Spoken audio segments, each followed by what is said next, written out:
why is this event, why is what the Bar Association does here so incredibly important, and why do I feel so honored to be offered the opportunity to introduce Conway, Ekpo, and Joe Tillman. They founded an organization called 1844, which is an association of and for black male associates at big law in New York City.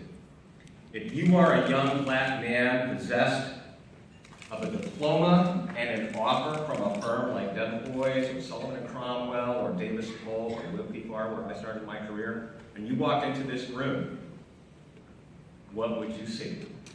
Look at the portraits on the wall, right? What do you see? That's why the work of this committee, of this Bar Association, is so incredibly important. These two gentlemen are making the world a better place. In fact, it was at this event last year that I met Conway and I met Joe.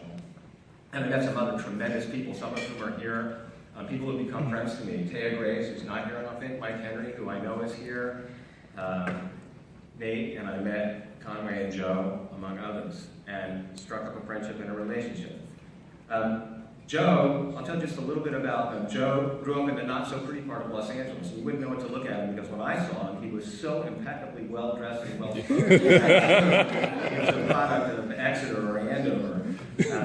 But Joe is a young rising star in the corporate department at Gibson Dunn. But it wasn't a straight and easy path from where he came from to where he is today. And the great thing about Joe is that pay it forward, as Camille said, is a watchword for Joe, driven by his faith and his gratitude for how people at key points in his life reached out to him and showed him the way, has a strong desire to give back, and with Conway has created this organization that provides support for young black male associates at big law in New York City.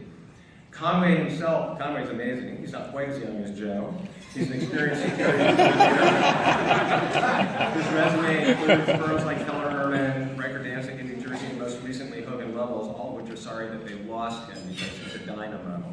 He's left big law firm life to be a broker-dealer lawyer at Bank of America. The in-house life is great and has many great rewards. He spent a lot of his life challenging the status quo of white dominance in the law.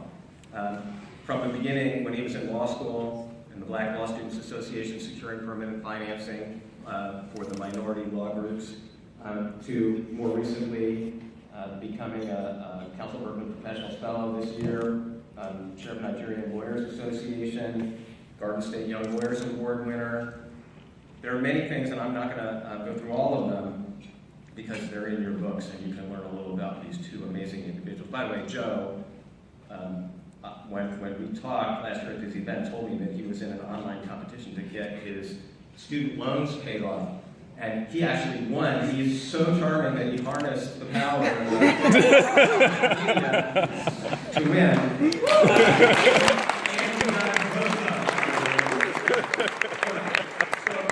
let's talk for a minute about 1844. I'm sorry I'm running a little over.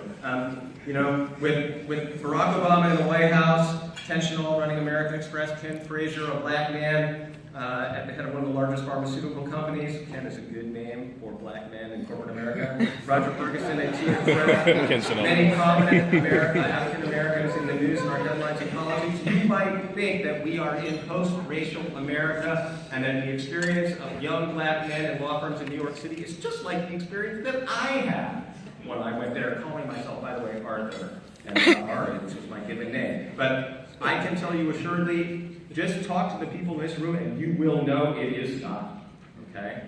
The experience that young black lawyers have in this city at major law firms or even minor law firms is nothing like the experience that those of us whose race, ethnicity, and gender selection don't set them apart from others. The experience is different in painful ways.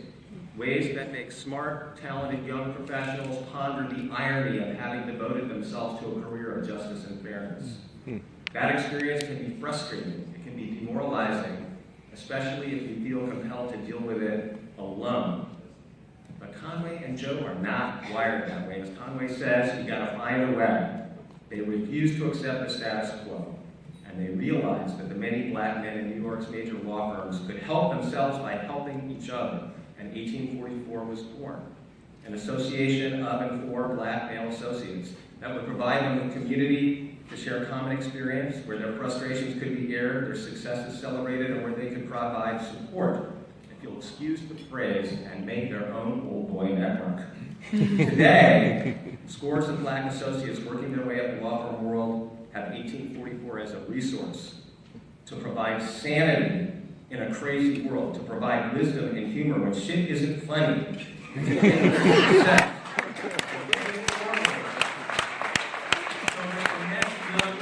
not going to hear your video. Offer has it just a little bit easier. Ladies and gentlemen, Conway, Ekpo, and Joe.